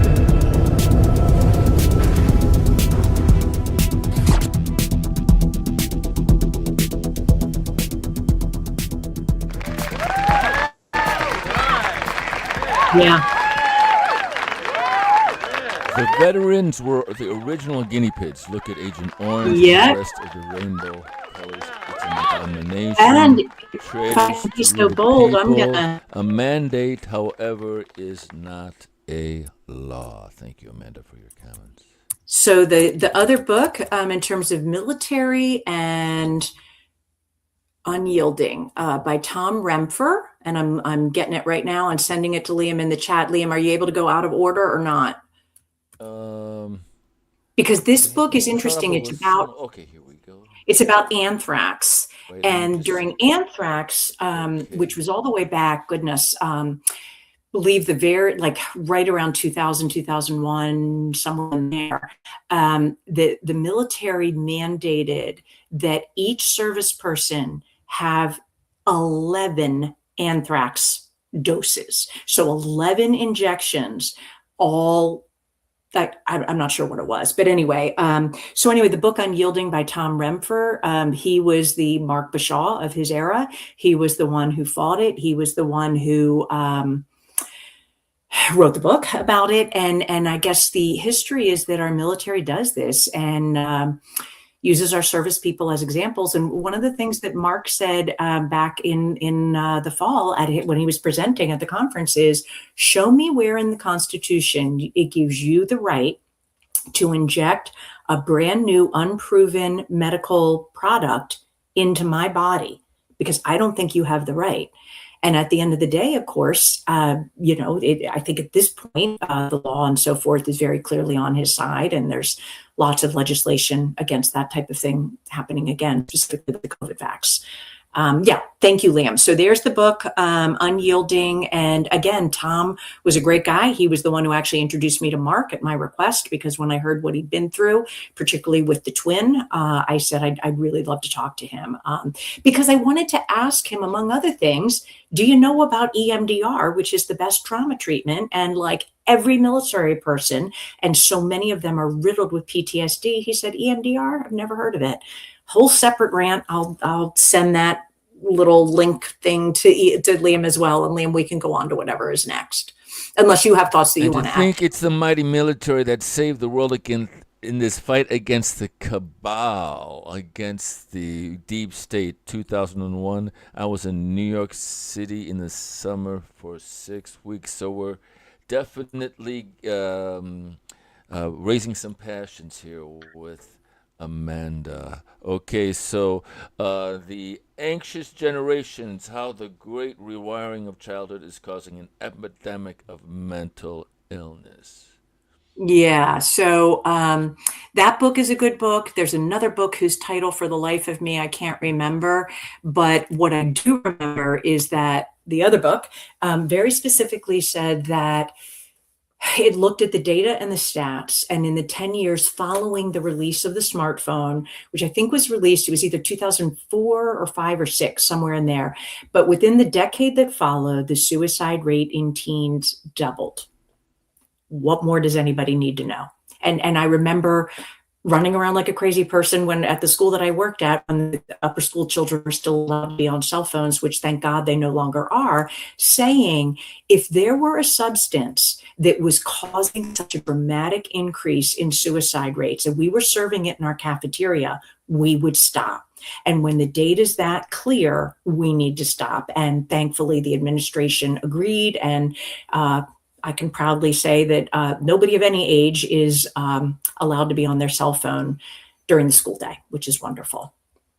And P.S., the data shows that you retain information better if you take notes by hand. That has always been true. There's all types of articles and information about it that they've done studies that when you are using your digits, your 5 fingers, all types of brain areas light up that help you retain that area if your brain is being looked at under an MRI. When you are doing very minimal movements, as you do to take notes on a device, you don't have the same amount of brain lighting up on an MRI. And, regardless of that, other studies have just shown that you write it down, you learn it better. So I think that, data is really clear that schools, in my opinion, ought to strongly consider going back, and maybe not all classes, but resuming use of an actual textbook and taking notes on a thing, because the other thing that happens is if you have kids who are using notebooks, guess what they can't do? They cannot be shopping on Amazon. They cannot be watching Netflix movies. They cannot be texting their friends, because right now the kids all know if the teacher circulates the room walking, they know how to shut those tabs down as soon as the teacher's there. So unless you do the very Orwellian thing of having a camera in the back of the room, which is continually monitoring what the children are on their screens, you have no idea what they're doing. And I remember one time I was in the faculty room at school, and an upper school teacher gave another upper school teacher a compliment and said, I walked by your door of your classroom was open when you were teaching this morning, and I walked by and it was amazing. Every kid was just eyes focused on you. Guess what she had done? She didn't let them have their devices. And I felt like saying, A, great for that teacher, but B, why isn't every teacher doing that the majority of the time? Yes, they need to know how to use computers, but to have every single class be device-based, I don't think that's a good plan. Amanda said she had to write in cursive at school with a fountain pen. There you go, Amanda. Amanda, are you willing to say how old you are? I've always wondered from your posts because I can't tell. But if you're doing cursive, then that tells me people who are under 30 tell me that they're like the last one. People who are like low 30s say like, I'm the last one to learn cursive. So I can guess that Amanda is probably 30 or older if she learned cursive in school. So that's the anxious generation. And the gist is get your kids wait until 8. So that's a whole movement that is about waiting until your child is in 8th grade to introduce screens, if at all possible. For anybody who is either parenting a very small person or is considering bringing a small person into their home or into the world, the thing that you need to do is find a community of like-minded parents. Because regardless of what you're doing in your home, your kid is going to go to other people's homes and is then going to want to do whatever is prevalent in that home. So a very good friend of mine has a child who went through Waldorf schools. Waldorf that methodology is very anti-tech. So that kid didn't feel deprived because none of her friends were on screens either. So she had a built-in peer group, and my friend knew that any of those Waldorf parents that she was sending her kid to play at their house on the weekend, they were feeding her pretty clean food. They were not doing screens. Those kids were knitting. They were making up plays. They were writing stories. I'm all about it. Love Waldorf education. So get your kids off screens. Answered your question. She's 55. 55, holy moly. And so, Amanda, I did not guess that because I think I did see a video of you once on Substack. If you put it there, you look a lot younger than 55. So you're actually my age. I'm 50, close enough. I'm 50. I was born in 67. I'm 57 or 8. I think I'm 8. 58. So. Doesn't Susan look great for 58? Thank you. Put my crown on for that. Put my crown on. All right. Outsmart Your Cancer. That book is written by an independent journalist. The journalist had a family member who developed cancer and asked the journalist to research methods that were outside of chemotherapy, surgery, and radiation, which are the big 3. Most people that I run into pretty much view those as their 3 options, either chemo, radiation, surgery, or the other option, not to treat. you read a book like that and you realize how very, very many other options there are. You also realize the common denominator, which is that in pretty much every case, each chapter is devoted to the history of whatever methodology. There was a T, I believe it was called ESSIAC T, stands for something, I don't remember. There were, Protocell was another one. I don't remember whether that's like, it's something you buy and you take. But there were all types of protocols and strategies. And in each case, the doctor who developed it and was seeing a lot of people and having extraordinary success all of a sudden would be paid a visit by the FDA, who would claim some type of malfeasance, wrongdoing, and would shut the show down. And then that thing would become something that you would have to get on a plane and travel to Mexico for. So, I mean, I guess the good news is that some of them are coming back. Amazon is helpful because a lot of the things, the over-the-counter stuff, you can just buy right on Amazon, believe it or not. So, there were tons of things in there, like at least 15 or 20 chapters about different things that most of us have never heard of that boast pretty high efficacy, and some of them to particular cancers. So if you have this type of cancer, the book might tell you, oh, this particular strategy was really, and they give you the stats on what the efficacy was prior to the, shutting down of that doctor who was bringing it to the public. Ivermectin, fenbendazole, menbendazole, bicarbonate of soda, apricot kernels, and soursop, and DMSO is. Yes, so I know DMSO is not in that book because the book was written before our friend Midwestern Doctor put it back on everyone's awareness. The apricot kernels was in there. I think that one's vitamin B17, if I'm not wrong. But I do remember I read something negative about B17, and I can't for the life of me remember what it was. But it's a fascinating book, and I definitely recommend it, whether you're just curious, whether you yourself have a cancer diagnosis, or whether you know somebody who is, and you might be able to gently say, hey, if you're interested in knowing about other things that are out there, I happen to know of a good book. So I've gifted it to a few people who were who said yes, please, when I said that. So we've got you grew up in the 70s. I sure did. Oh, that's a great video, Liam. It's 7 minutes long, and it's about the effects of a feral 1970s childhood on the brain and the 6 things that the way it shapes that developing brain into a brain that is more emotionally resilient in adulthood. I think it's worth a go if you have the time, Liam. Sure. Let's premiere it on the show. Here goes. If you grew up in the 70s, you probably possess these traits. After the commercial. I hope I sent you the right thing, because the one that I mentioned was a cartoon, like a real cute. There we go. That looks right. Prove it. If you grew up in this era, your brain developed during a rare evolutionary window, a time of total freedom combined with genuine responsibility. And here's what's interesting. Most people who grew up in the 70s look at our current generation and just laugh. Not in a mean way, but because they know something the rest of us don't. They experienced something that can never be recreated. A time so magical, so free, that decades later, they still say things like, I wish I could go back and stay there, or we really didn't know how good we had it. To put it even perfectly, we grew up on hose water, we were feral, and it was glorious. So what made the 70s so special? And more importantly, what did it do to your brain that makes you different today? The first trait is what researchers call self-directed problem solving. And it started with one phrase every 70s kid remembers: go find something to do.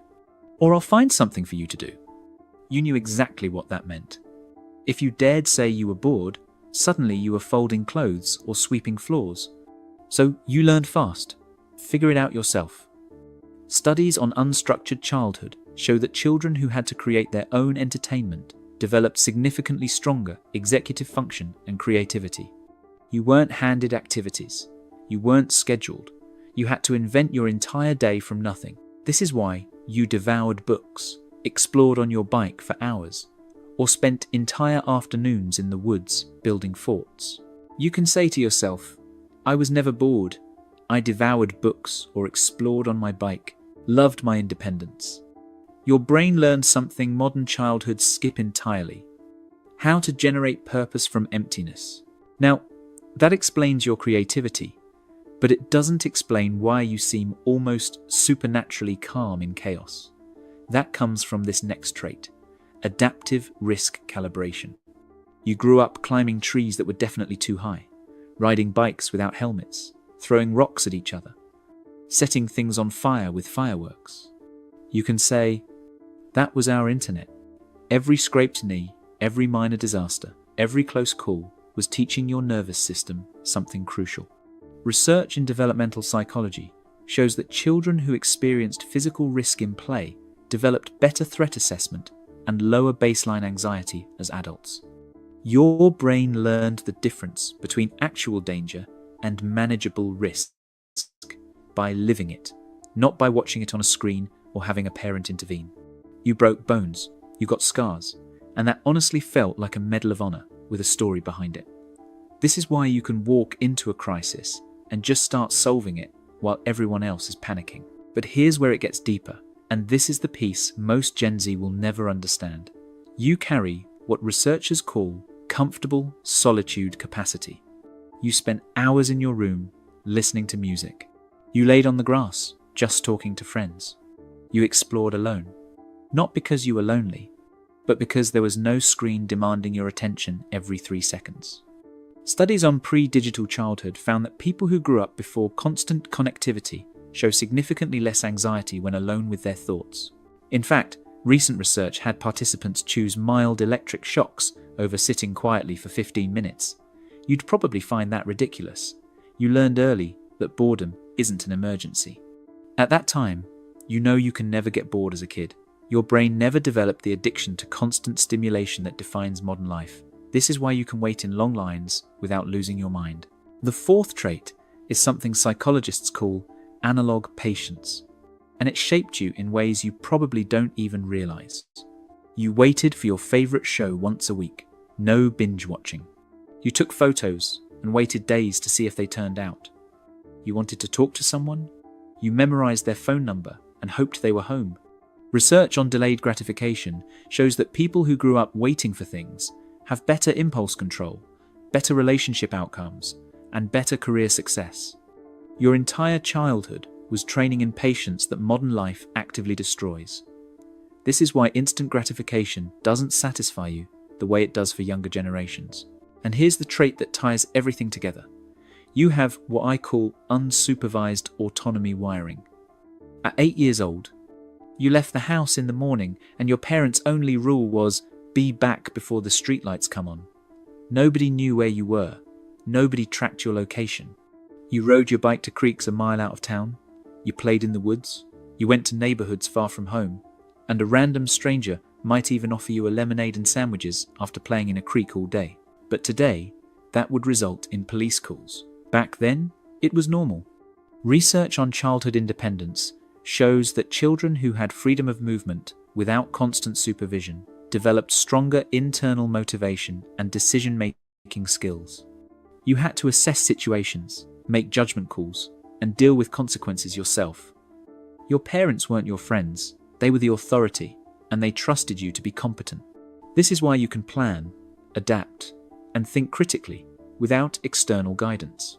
Every time you look at today's world and feel out of place, remember this: you're not outdated.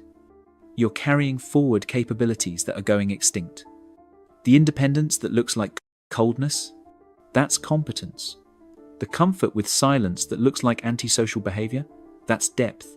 The ability to wait that looks like apathy, that's discipline. You survived a childhood that would get parents arrested today, and it didn't damage you, it built you. Most people will say, I feel honored to have been able to grow up this way.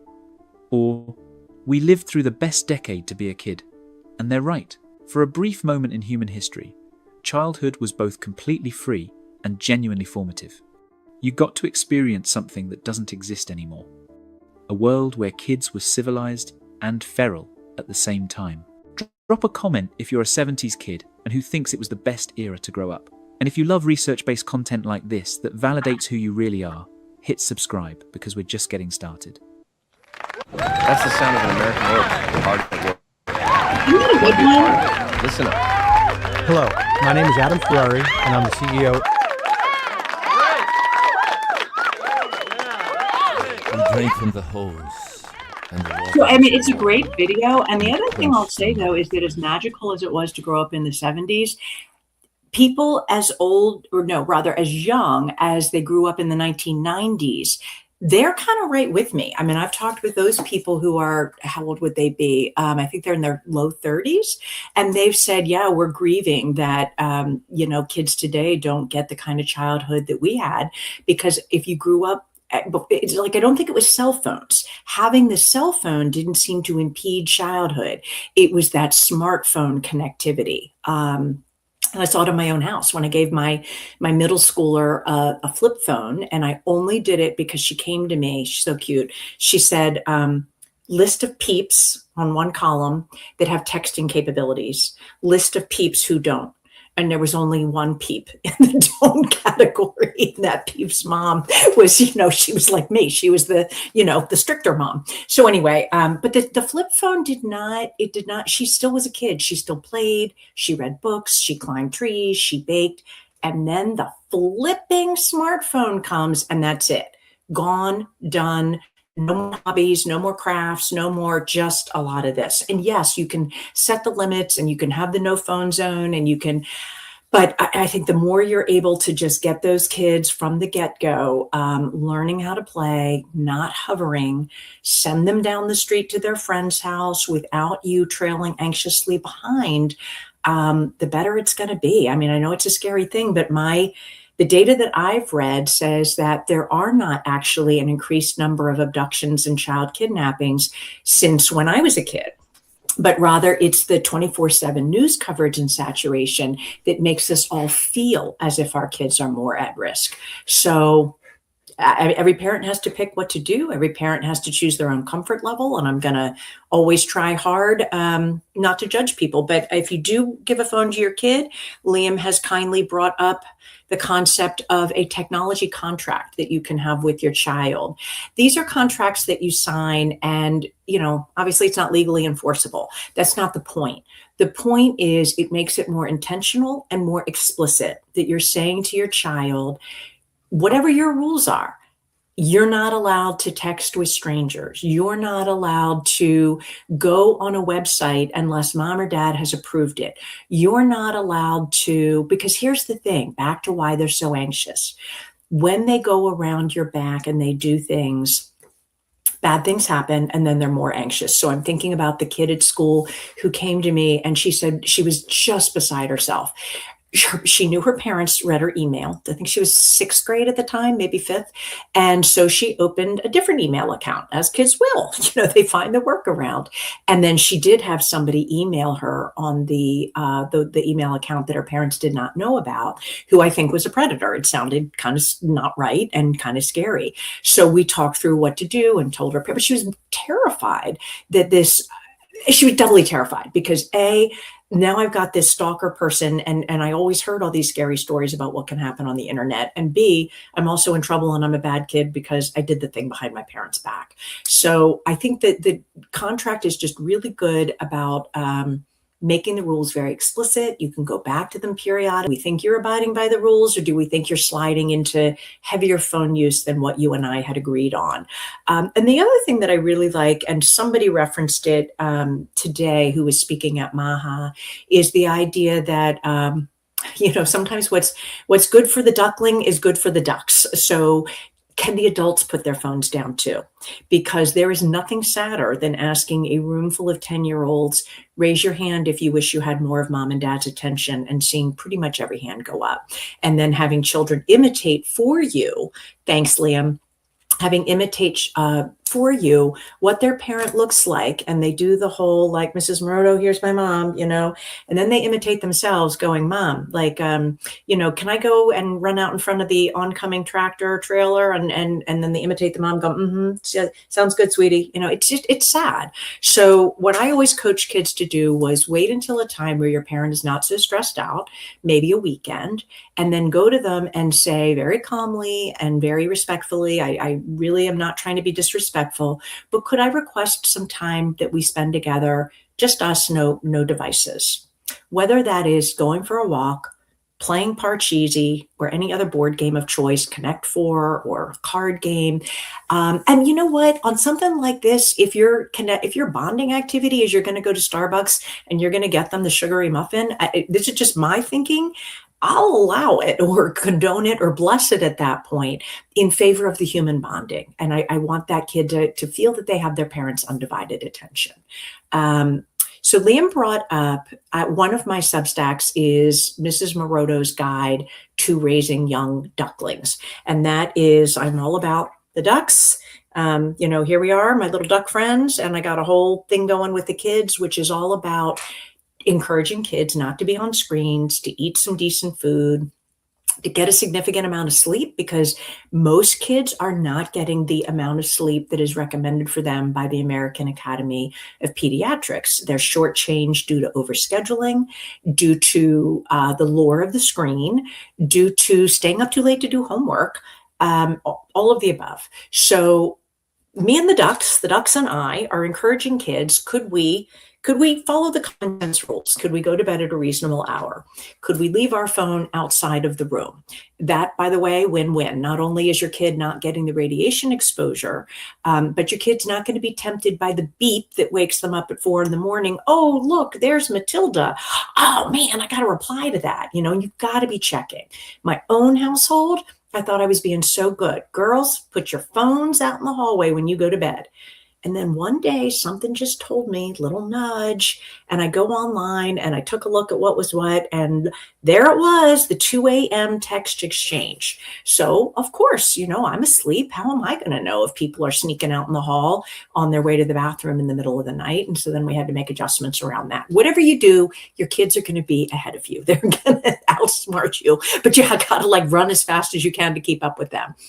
So anyway, Liam is showing you my Once Upon a Duck Substack, and this is where I post things for kids that are fun and goofy and silly, and it might be little challenges or little tidbits of information, but as lighthearted and fun as it is, I'm very serious about it.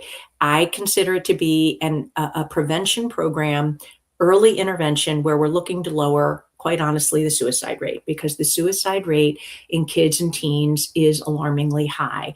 We're at 121 suicides per day in our country, in the United States, in kids who are between, I believe it's 12 and 24 years old. Maybe it's 10. I think it's 10 and 24 years old. That's a lot of children. And I shouldn't know kids who have committed suicide, and I do. So we all, this is a crisis. We can't sit around and let this continue to happen. And I couldn't come up with much else, but I did come up with that. I'm going to play a game with kids online. And the game is going to be, these ducks will give kids a challenge question, like the one about the learning to play soccer. I referenced something about the Baltimore Orioles because I grew up in Baltimore, and something about the year that they won the World Series. Well, there was more than one year. And so what I challenge the kids to do with any question I ask them, you're not allowed to use the internet to look it up because that's no fun. Your challenge is you need to go to a human, ask your mom or dad or your guardian, your parent, your Aunt Matilda or whoever, ask your teacher, ask your coach, ask the man at the grocery store who's working the cashier, ask the person who brings your mail, because kids need to learn to talk to adults. They are scared to sometimes. And the building of relationships is exactly what the first presenter today, whose name I'm forgetting, was talking about when she said we need to get kids in the real world. Adults too, by the way. We have too many adults. All of us are screen addicted. But just little challenges like that. And I will often ask kids things that are from historically a little bit further back, because that's the age I am. But it's also intentional. If your mom or dad doesn't know, I want you to pick up the phone, call grandma, call grandpa, and ask. And that way, let's get a conversation going. Let's have the kid. That one of my recent ones had a picture of a rotary phone, and the caption was, it was one of the last two, Liam, either the up at the top, either the soccer one or the world turtle, one or the other. I think it was the soccer one, the top one. And so the challenge is, go ask the people who are old enough to remember a rotary phone. What was it like? Because it was so different. And so then you get to play that game with them that, oh, in my day, your family could hear your conversation because the phone was attached to the wall and you couldn't go anywhere else. So, you had to drag the phone as far as the cord would reach. In my house, I could sit on the top of the basement stairs, shut the door. Of course, they could hear every word through the door, but it was like a little bit muffled. So stories like that to get grandparents and kids talking and to have kids realize that they can connect with someone who's 40, that is their whoever, their coach, their Sunday school teacher. But we need to do it. We really do. So that's my hope, is that kids will do that. And Amanda, Merlin's assistant, says stop drugging children. And I agree, Amanda, I do. Although you and I know that parents have the ultimate say so and they're going to make the choices, but there's a lot of good options outside of medication. And they tend not to be so talked about because of the hold the pharmaceutical company has in our society. And quite frankly, on our doctors who go to a medical school whose funding is 65% derived from the pharmaceutical industry. Harvard put out an article about that, and about it being a concern at this point. That, so anyway, do your research. Talk to Amanda before you put your children on medicine. Talk to me, talk to somebody, read up on it, look up a black box warning label, see what it is. And above all else, if you put anybody on a psychotropic, whether it is your 45-year-old sister is going on one, your husband, your child, there needs to be a designated support person who's checking in daily and making sure that they are going in the direction of better and not worse. Because for some people, the drugs may make them feel better and may lift their mood. And in others, it may cause increased suicidality, increased homicidal urges, agitation, insomnia, psychosis, all the bad things. So be checking on your people. And it seems like you use the avatar or the character of the duck as a pathway to talk about sensitive issues with parents and children in a not a preachy way, or so to speak in the voice of the duck and speak about things that are difficult to talk about sometimes, or sensitive issues, but using the ducks as a way to start that conversation. Correct. Correct? Yeah, absolutely. And so it's honestly, Liam, it has kind of morphed. I mean, it started out, I had made the decision, I guess it was around this time last year, I was thinking about exiting my school-based counseling job where I was a middle school counselor for 8 years, but I wasn't sure. And I didn't make the decision firmly until over the summer. And then I thought that was kind of rude. I didn't say goodbye to the kids. So at the time, my daughter is a flight attendant. And so she travels around the world. So I sent her packing over to Greece and Spain and some other places. And I sent her some ducks. Wait, how do I turn him? I sent some ducks, some turtles, some frogs. And I said, Elena, wherever you go, just, could you do one of these, like just hold up a duck or a frog or whatever, and, put it in front of something that screams, I'm not in the United States. And Liam, if you go back to that one, or actually, I think it's the one that is second from the top, World Turtle Day, has pictures of, so go back. And then the second from the top where it says World Turtle Day, that was May 23rd. And so I was able to use some of the pictures from Greece. Only I don't tell the kids it's in Greece. I tell them it's somewhere. So there she is. So that's my daughter's hand. She's holding a little itty bitty turtle. And she's in, I think it was Athens, but somewhere in Greece. And then if you keep going, Liam, you'll see a few more of them. So there are some clues. Keep going one more. So there you go. Okay. So if the kids are studying ancient history, if the kids are studying Latin, if they are studying, I'm not sure what other things, it could be relevant. So I say to them, where do you think the turtles are? And I play around with it and I say, oh my goodness, the ducks escaped again. They're teasing me. They're sending me postcards. I don't know where they are. Kids, can you help me figure it out? And then the kids are encouraged to put it in the comments. Where do you think they are? What were the clues? You're not looking it up. You can go to a grown up or a sibling and say, look at this picture and help me figure out where the turtle might be. And then do one more. Now that one, they have a bigger clue because there's a beer bottle in there and the beer bottle has writing on it that is not in English. So that's an even bigger clue. But I also tell the kids, and of course I have no control over this, but I tell them, tell your parents they're not allowed to look it up either. Because the fun thing that I remember before the internet was a thing, I remember one time there is a duck friend with great windblown hair, clearly riding in a convertible, and has got the windblown dew, or it's 1980s duck with the big hair. But anyway, so one time I'm in a conversation at home and the conversation is about Scooby-Doo, swear to God. And I couldn't remember who the fourth character was. You've got Fred, you've got Daphne, you've got, I think it's Velma. And then I couldn't remember who the other one was. And so there's no internet. And so I picked up the phone, dial, friend of mine picks up the phone. No preamble, right? Because you don't do that. I just said, Dress, who is the fourth character on Scooby-Doo? And he told it to me. And then great, we had a fun conversation. And that kind of stuff used to happen all the time. But now because you can look stuff up on the internet, you don't call your friend. And because you can call everybody directly, you don't talk to their husband or their kids or their parent.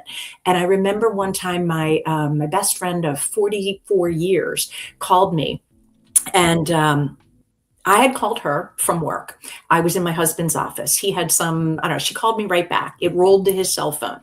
She then called me on the landline in the office. And she said, I just had the best conversation with your husband, because she meant to call me, but it was rolling to him. And she said, remember that? Remember when you used to have a few minutes catching up with somebody's spouse or their kids or their parent? And then she said, Susan, I had a whole relationship with your mother based on 10 or 15 minutes of chit chat. And then is Susan there? And it's true. She and my mother adored each other. And it was all because she had to call the landline. And so I'm trying to bring all of that back, to bring back more connectivity in our society. So we're not all so isolated and lonely, but particularly the kids who are just a mess. And so when you saw this little coin-operated ride, right, you were like, yeah, now we're talking. Now we're talking, baby. Now we got ducks. Okay, so Liam, that one, there was a time Liam and I did a simulcast, and it was in Harrisburg, Pennsylvania, this past April, Advocacy and Action Day, which was the American Foundation for Suicide Prevention, or Prevention of Suicide, has a day where you go to your lawmakers, and Harrisburg is the capital of Pennsylvania. So that's only 2 hours from me. So I drove out and I did the day, and Liam and I simulcasted, and the footage was atrocious because I hadn't gotten my new camera. And so the camera looked like it had Vaseline smeared on it, the one of my computer. But anyway, when I left, I'm driving out of Harrisburg and I saw that duck. And part of me was like, oh man, I've been up since 4 or 5 in the morning because I drove out that morning and I got to drive 2 hours back. And then I was like, you know what? I can't bypass an enormous duck like that. So I quick turned a hard left. I went around the block. I park. I get out. And, people are great. When you start messing around with ducks, you bring out people's good side. So there I am, and I'm on the duck, and I'm holding my camera, and I'm getting ready to do a selfie. He's got a fire cap on. Well, and so what happened is, as I'm doing it, Liam, I hear, you need me to take a picture of you? I'm like, yeah, I do. So this guy comes over. I'd never met him before. And it turned out he had a little bit of a background. He's like, go a little this way, go a little, he's different angles, trying to get the best picture of me and the duck. And so anyway, I've got friends that send me, Liam, I'm going to send you the duck Instagram if you want to put it up there, because, who doesn't want to have a duck Instagram? The ducks have their own Instagram, because I realize, Substack's great, but kids aren't on Substack. Got to get the kids where they are. So there you go, Liam. You now have the ducks Instagram. And anywhere I go, I take pictures of ducks. And at this point, I have friends that my friend Brooke went to Montana. She went with a duck. I've got a friend named Mo. She lives in California. She took some duck pictures. Julie got on a plane and went to Amsterdam. Oh my God, Julie sent me the best pictures, and you see the column in the city and there's signs wrapped all around it. Lost duck, Do not try to grab him or he will fly away. Call this number. And I swear to God, I think somebody legitimately lost their pet duck. So anyway, Liam, if you bring up that whatever I just sent you, we should be able to look at the duck Instagram. The only problem is I have to sign in to Facebook. We can go, Liam. I mean, it's, is anybody even still with us? It's 6:11. We'll do duck Instagram another day. Okay. All right. It was a nice. But Liam, we didn't plug you. People need to know where to find the king. Where can they find the king? All you got to do to find the king of LinkedIn Live is just